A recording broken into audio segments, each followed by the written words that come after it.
बिस्मिल्लाहिर्रहमानिर्रहीम। अस्सलाम वालेकुम नाज़रीन, आज की वीडियो में मैं आपसे दो बड़े मसले शेयर करूंगी। एक तो ये है कि खारे पानी को साफ़ कैसे बनाएं, दूसरा ये है कि पानी की टैंकी को आपने साफ़ कैसे करना है। तो चलिए वीडियो स्टार्ट करते हैं। खारे पानी को साफ़ कैसे बनाएं।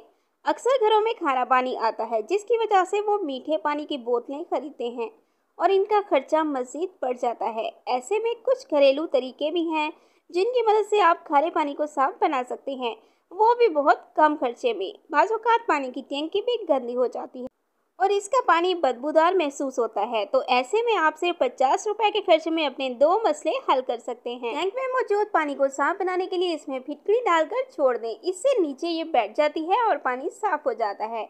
अमूमन घरों में यही फार्मूला इस्तेमाल किया जाता है, जो कि बहुत कारगर है। और अगर पानी ज़्यादा गंदा या टैंक की गहराई ज़्यादा है तो इसमें फिटकरी के साथ आप कैल्शियम बाइकार्बोनेट नामी केमिकल बाजार से खरीद कर डाल सकते हैं।